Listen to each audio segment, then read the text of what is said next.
Okay, hello everyone. Back by popular demand, here is the Kotobukiya frame arm series, release number 9, and this is NSG-12α Kobold. As usual, it's a 1:100 action figure plastic kit, and apparently Kobold actually means a mischievous ogre or demon. I'm not quite sure exactly what it is. Maybe it's a goblin. And apparently, according to the manual, Kobold is an automated unit, and so is Strauss. Although both of them got a cockpit, they are not actually designed for manual control. Which sort of actually this seems to make sense to the design. So you can see here the Kobold painted his weapon, also showing that Kobold is compatible with any of the Kotobukiya MSG weapons as well.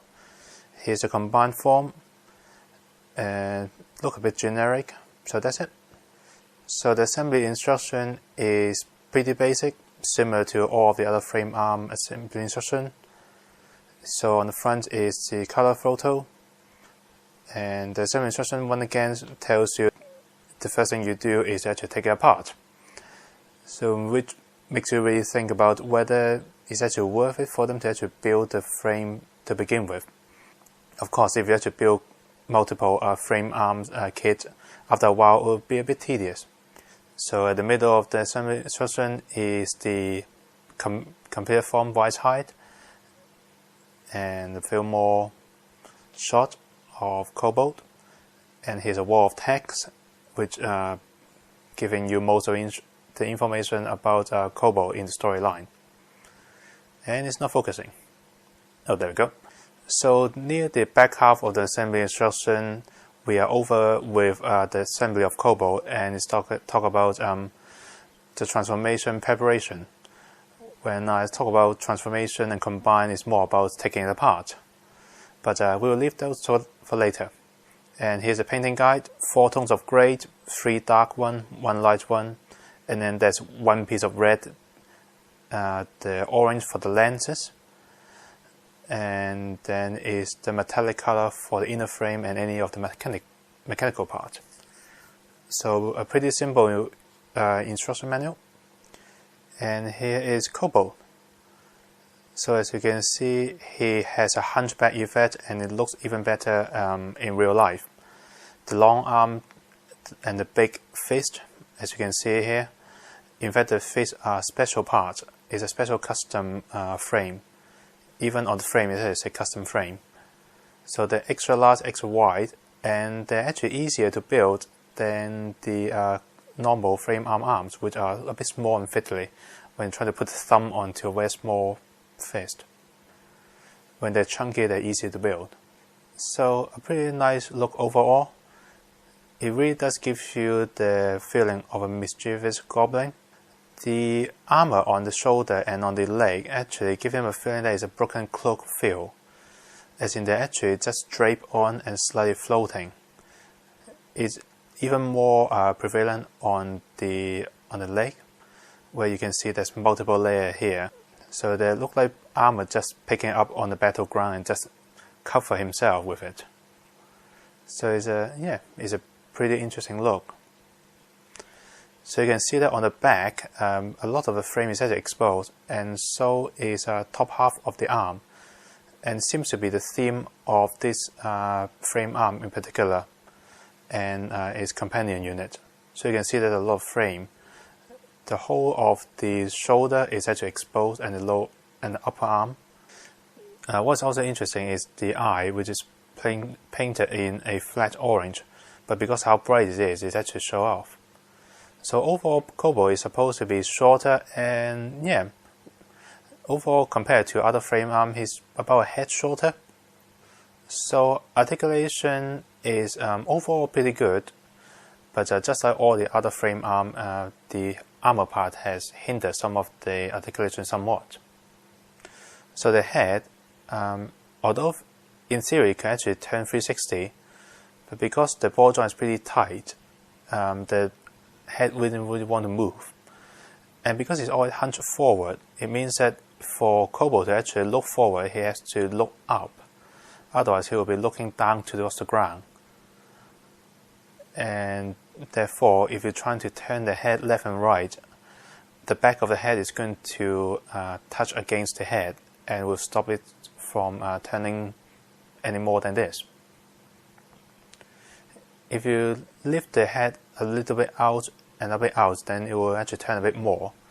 But still, the design of the head does actually restrict it. Yeah, if you actually lift it up a bit further out, then you can actually turn 360, but it will be a bit loose.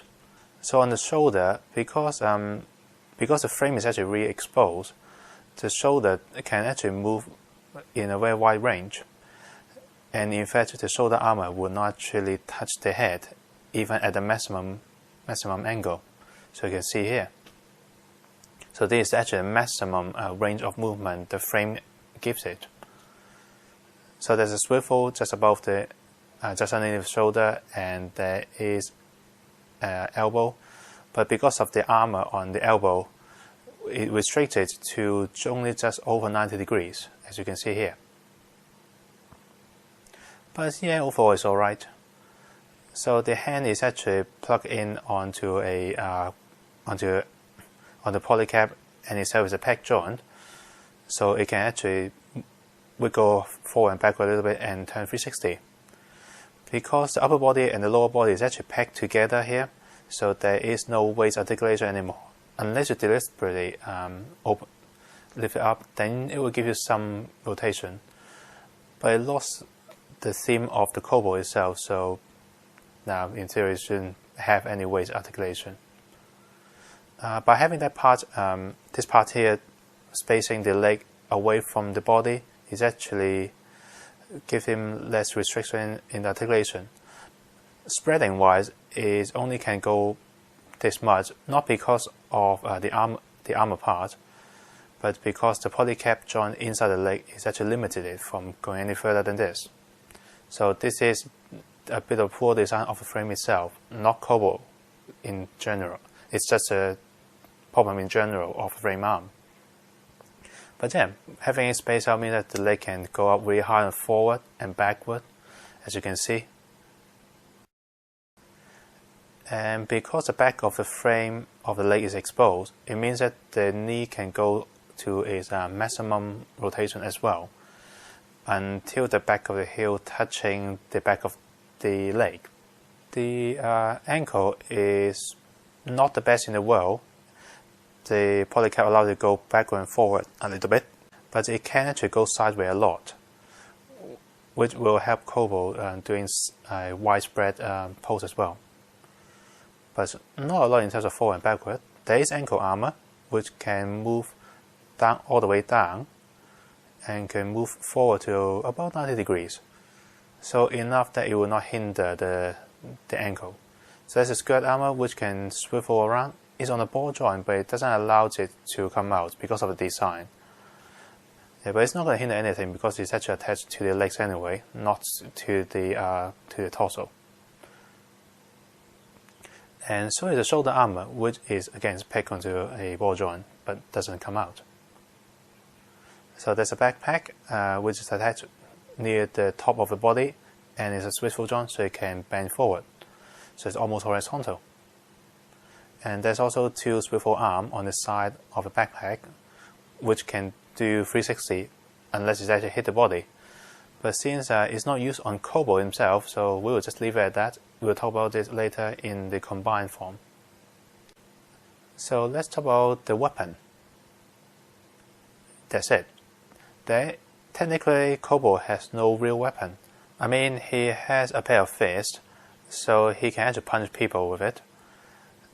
The tightly closed fist. He also has two holding item fists, which means he can hold other NSG weapon or other frame arm weapon. And as you saw on the boss art, the swivel arm on the back is intended for you to actually attach heavy weapon like a bazooka or cannon on the back from other NSG weapons. So that's two extra ports for you to attach extra weapon. On the boss art itself, it shows that your lower limb, the lower limb of Kobold, is going to become the backpack cannon, which means that when you remove the arm, you can actually attach the gun barrel onto his arm, which looks pretty cool. Yeah, it's quite a nice looking gun here. The arrow is slightly limited, so his pose with it is slightly restricted, but it's alright. It gives you enough posability for shooting poses and holding poses as well. So overall, Kobold by itself, the best thing about him is the look and the theme. His look of being slightly creepy and slightly of a brute, a dumb brute, which is a big departure from most of the frame arm series so far, which are usually cool and fast and powerful looking, while in here he has a bit of a dumber but brute strength look. Yeah, Kobold definitely gives him a unique look and a unique feel to the frame arm series overall. There are a lot of extra parts that also comes with this set in order for you to combine Kobold with Strauss, but we'll talk about that afterward when we talk about the combination itself. So that is basically it. Join me in my next review when we talk about Strauss and their combined form, the Weisheit.